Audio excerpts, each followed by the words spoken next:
ആദ്യം തന്നെ എല്ലാവർക്കും ഹാപ്പി ന്യൂ ഇയർ. 2025 ആദ്യത്തെ theatre experience and movie experience ആയ ഐഡന്റിറ്റി ഇന്ന് കണ്ടു. And it is A unique thriller experience തന്നെയായിരുന്നു. കാരണം സിനിമയുടെ ട്രെയിലറും അല്ലെങ്കിൽ ഈ സിനിമയുടെ അനൗൺസ്മെന്റ് തൊട്ടുള്ള പോസ്റ്റേഴ്സ് ആയാലും ഒക്കെ വളരെയധികം ഒരു എക്സ്പെക്ടേഷൻസ് പ്രോമിസ് ചെയ്തിട്ടുള്ള ഒരു മൂവി ആയിരുന്നു. ആൻഡ് ഇന്ന് അത് കണ്ടു കഴിഞ്ഞപ്പോൾ ആ എന്തൊക്കെയാണോ എക്സ്പെക്ടേഷൻ വെച്ചിരുന്നത് അതിനേക്കാൾ ഒരുപടി മുകളിൽ അത് സാറ്റിസ്ഫൈ ചെയ്യാനായിട്ട് ഈ പടത്തിന് കഴിഞ്ഞു എന്ന് ശരിക്കും തോന്നി. കാരണം ഒരു മൊമെന്റിൽ ഇതൊരു മലയാള സിനിമ തന്നെയാണോ എന്ന് തോന്നിപ്പോയി. നമ്മളിപ്പോൾ ആ ട്രെയിലർ തന്നെ കണ്ടിട്ടുള്ള ഒരുപാട് സംഭവങ്ങൾ, ആ ഒരു പടത്തിന്റെ പ്രൊഡക്ഷൻ ക്വാളിറ്റി, കാരണം മോളിവുഡിൽ നിന്ന് ഇപ്പൊ ഈ അടുത്ത കാലത്ത് വന്നിട്ടുള്ള പല മൂവീസുകളും നമ്മൾ നോക്കുകയാണെങ്കിൽ പ്രൊഡക്ഷൻ ക്വാളിറ്റി എത്രത്തോളം അവർ കീപ്പ് ചെയ്യുന്നുണ്ട് എന്നുള്ളതിനുള്ള ഏറ്റവും വലിയൊരു ഉദാഹരണമാണ്. ഒരു ഉദാഹരണത്തിന് ഈ സിനിമയിൽ ഉപയോഗിച്ചിട്ടുള്ള ഒരുപാട് ആ ഒരു ബഡ്ജറ്റിനെ വെച്ചിട്ട് ഏകദേശം ഒരു 40 കോടിയാണ് ഈ സിനിമയുടെ ബഡ്ജറ്റ്.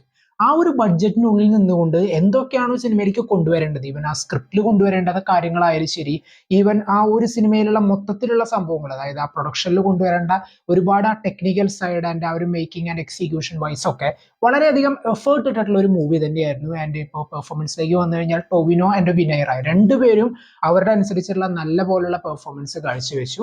ആൻഡ് സെക്കൻഡ് ഹാഫ് ആണ് ഈ സിനിമയുടെ ഒരു കീ പോയിന്റ് ആയിട്ട് എനിക്ക് തോന്നിയത്. അതായത് ഏതൊരു സിനിമയുടെയും ക്രൂഷ്യൽ ആയിട്ടുള്ള ഒരു പോർഷൻ ഉണ്ടാവും. ഇനീഷ്യലി ആ സ്റ്റോറി ഒക്കെ ഒന്ന് കണക്ട് ചെയ്തുകൊണ്ട് വരാനായിട്ടും കഥാപാത്രങ്ങളെയൊക്കെ ഇൻട്രൊഡ്യൂസ് ചെയ്യുന്നതിന് വേണ്ടിയിട്ടും ഒക്കെ ഒരു ടൈം എടുക്കും. ആ ഒരു ടൈം ഇതിൽ നല്ല രീതിയിൽ തന്നെ അവരെടുത്ത് സിനിമയുടെ ഒരു പോർഷനിൽ കൊണ്ട് നിർത്തിയിട്ടുള്ള ഫസ്റ്റ് ഹാഫും പിന്നീട് അവിടെ നിന്ന് അങ്ങോട്ടുള്ള സെക്കൻഡ് ഹാഫും ഒക്കെയായിരുന്നു സിനിമയുടെ ഏറ്റവും വലിയ ഹൈലൈറ്റ്സ്. ആൻഡ് പ്രത്യേകിച്ച് സെക്കൻഡ് ഹാഫിലേക്ക് കയറിയപ്പോൾ സിനിമയുടെ ആ ഒരു പേസ് മാറിയതൊക്കെ ശരിക്കും വളരെയധികം ഇഷ്ടപ്പെട്ടു. നല്ലൊരു തിയേറ്റർ എക്സ്പീരിയൻസ്, അല്ലെങ്കിൽ ആ ഒരു അറ്റ്മോസ്ഫിയറിൽ ഇരുന്നുകൊണ്ട് തന്നെ നമ്മളിത് കാണുകയാണെങ്കിൽ അവർ ഈ സിനിമയ്ക്ക് കൊടുത്തിട്ടുള്ള എന്തെല്ലാം എഫേർട്ടുകളാണോ അതെല്ലാം ഫുൾ ഫീൽഡ് തന്നെ നമുക്ക് എക്സ്പീരിയൻസ് ചെയ്യാൻ പറ്റും.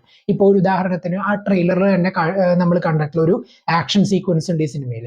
ശരിക്കും പറഞ്ഞാൽ മലയാളത്തിൽ ഇങ്ങനെയുള്ള ഒരു ആക്ഷൻ സീക്വൻസ് ഏതെങ്കിലും സിനിമയിൽ വരുമോ എന്ന് ഒരു ഘട്ടത്തിൽ ആലോചിച്ചു പോയിട്ടുണ്ട്. കാരണം പല സിനിമകൾ ഇറങ്ങുമ്പോഴും നമ്മളിപ്പോൾ ഹോളിവുഡ് മൂവീസിലോ അല്ലെങ്കിൽ ഫോറിൻ ലാംഗ്വേജ് മൂവീസിലൊക്കെ നമ്മൾ കാണാറുള്ള ഒരു ഫൈറ്റ് സീക്വൻസ് ഉണ്ടാവും, ഒരു ആക്ഷൻ കൊറിയോഗ്രഫി ഉണ്ടാവും. അതൊക്കെ നമ്മുടെ ഇവിടെയുള്ള ലാംഗ്വേജിൽ അല്ലെങ്കിൽ മലയാളത്തിലൊക്കെ എന്നായിരിക്കും വരിക, അല്ലെങ്കിൽ ഏതെങ്കിലും ഒരു സിനിമയിൽ അങ്ങനെ കാണാൻ പറ്റുമോ എന്നുള്ള ഒരു ചിന്തയിൽ ഇരിക്കുമ്പോഴായിരുന്നു ഈ ഒരു സിനിമയിൽ ആ ഒരു ആക്ഷൻ സീക്വൻസ് കൊണ്ട് വെച്ചിട്ടുണ്ട്. ശരിക്കും ആ ഒരു ഹോളിവുഡ് ലെവൽ ഒരു ആക്ഷൻ കൊറിയോഗ്രഫി ആയിരുന്നു അവിടെ കാണാൻ പറ്റിയത്.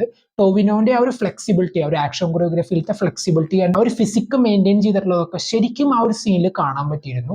നമ്മുടെ മലയാളത്തിനുള്ള അല്ലെങ്കിൽ മോളിവുഡ് ഇൻഡസ്ട്രിക്കുള്ള ഏറ്റവും വലിയൊരു അഡ്വാൻറ്റേജ് എന്താണെന്ന് വെച്ചാൽ കൊടുത്തിട്ടുള്ള ആ ഒരു ബഡ്ജറ്റിൽ, അല്ലെങ്കിൽ ഈ ഒരു ബഡ്ജറ്റിൽ നിന്നുകൊണ്ടാണ് അവർ ഇതെല്ലാം ചെയ്തിട്ടുള്ളത്.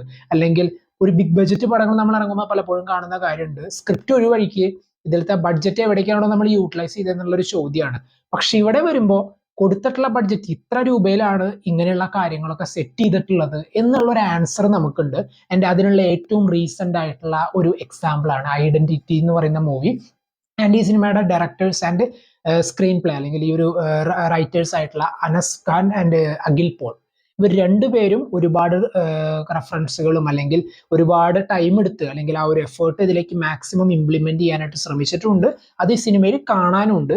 എന്തായാലും തീർച്ചയായിട്ടും തിയേറ്ററിൽ തന്നെ കാണാൻ ശ്രമിക്കുക. കാരണം ഇതിന്റെ സൗണ്ട് മിക്സിംഗ് ആയാലും അല്ലെങ്കിൽ ഒരു തിയേറ്റർ അറ്റ്മോസ്ഫിയറിൽ നിന്ന് നമ്മൾ ഈ പടം കാണുമ്പോൾ അതിൽ കൊണ്ടുവരാനായിട്ട് ശ്രമിച്ചിട്ടുള്ള പല കാര്യങ്ങളും അതിന്റെ 100% എഫക്റ്റീവ് ആയിട്ട് തന്നെ വന്നിട്ടുണ്ടെന്ന് വേണം പറയാൻ. എന്തായാലും ഇവരുടെ ലാസ്റ്റ് മൂവി ആയിട്ടുള്ള ഫോറൻസിക് എനിക്ക് അത്രത്തോളം ഇഷ്ടപ്പെട്ടിരുന്നില്ല. അതിൽ ചില കാര്യങ്ങൾ മാത്രം ആയിരുന്നു ഇഷ്ടപ്പെട്ടിരുന്നത്. എൻ്റെ ഓൾ ഓവർ എ മൂവി എന്നുള്ള രീതിയിൽ അത്ര സാറ്റിസ്ഫൈ ചെയ്തിരുന്നില്ല. പക്ഷെ ഐഡന്റിറ്റിയിലേക്ക് വന്നപ്പോൾ മുമ്പുണ്ടായിരുന്ന പല ഫ്ലോസും അവർക്ക് കറക്റ്റ് ചെയ്യാനായിട്ട് സാധിച്ചിട്ടുണ്ട്. ആൻഡ് ഇനിയും ഒരുപാട് നല്ല പ്രൊജക്ട്സ് ആയിട്ട് അവർക്ക് വരാൻ സാധിക്കട്ടെ. ആൻഡ് ഇതിൽ ജെയ്ക്സ് ബിജോയുടെ മ്യൂസിക് ആൻഡ് പല സ്ഥലത്തും വേണ്ട രീതിയിലുള്ള ഒരു ത്രില്ലർ സ്വഭാവം അനുസരിച്ചിട്ടുള്ള മ്യൂസിക് കൊണ്ടുവരാനും നമ്മൾ കണ്ടുകൊണ്ടിരിക്കുന്ന ഒരു പ്രേക്ഷകനെ ഏതൊരു ഇമോഷനിലൂടെയാണോ കൊണ്ടുപോകേണ്ടത് അതിനെക്കുറിച്ചൊരു പ്രോപ്പർ ഐഡിയ അനുസരിച്ചിട്ടാണ് പലയിടത്തും BGM പ്ലേസിംഗ് വന്നിട്ടുള്ളത്.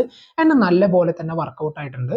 നമ്മളിപ്പോൾ ട്രെയിലറിൽ കണ്ടപ്പോൾ ഒരു സ്കെച്ച് ആർട്ടിസ്റ്റിന്റെ ഒരു ഹെൽപ്പോട് കൂടി നടത്തുന്ന ഒരു ഇൻവെസ്റ്റിഗേഷൻ എന്നുള്ള രീതിയിൽ പോകുമ്പോൾ ഒരു സ്കെച്ച് ആർട്ടിസ്റ്റിനെ സംബന്ധിച്ചിടത്തോളം ബേസിക് ആയിട്ടുള്ള കാര്യങ്ങളെ കുറിച്ചുള്ള ഒരു ഐഡിയാസ് പ്രേക്ഷകനിലേക്ക് അവർക്ക് തരാനായിട്ട് പറ്റിയിട്ടുണ്ട്. സ്റ്റെപ്പ് ബൈ സ്റ്റെപ്പ് ഇങ്ങനെയൊക്കെയുള്ള കാര്യങ്ങളാണ് അനലൈസ് ചെയ്യേണ്ടി വരിക, അങ്ങനെയാണെന്നുള്ള രീതിയിലൊക്കെ ഓരോ സിനിമയുടെ ഓരോ പോയിന്റിലും ഓരോരോ യുണീക്ക് ആയിട്ടുള്ള കാര്യങ്ങൾ കൊണ്ടുവരാനായിട്ട് സാധിച്ചിട്ടുണ്ട്. ഇപ്പോൾ ഒരു ഉദാഹരണത്തിന് ഈ സിനിമയിൽ ഇപ്പോൾ ഷമ്മി തിലകന്റെ ക്യാരക്ടർ ആ ട്രെയിലറിൽ കാണിച്ച പോലെ കുറെ കാര്യങ്ങൾ എക്സ്പ്ലെയിൻ ചെയ്യുന്ന ഒരു ഭാഗമുണ്ട്. ആ ഒരു ഭാഗത്തിൽ ആയാൽ പോലും നമ്മളിരുന്ന് കാണുമ്പോൾ ഓക്കെ ഇങ്ങനെയുള്ള കാര്യങ്ങളാണ് നമ്മളെ ആ ഒരു സീറ്റിൽ നിന്ന് അങ്ങോട്ടും ഇങ്ങോട്ടും അനക്കാതെ എന്താണോ പറയാനായിട്ട് ഉദ്ദേശിച്ചിട്ടുള്ളത് ആ കാര്യത്തെക്കുറിച്ച് അവെയർ ആക്കി ഇരുത്താനായിട്ട് ഇതിന്റെ സ്ക്രീൻ പ്ലേക്ക് സാധിച്ചു.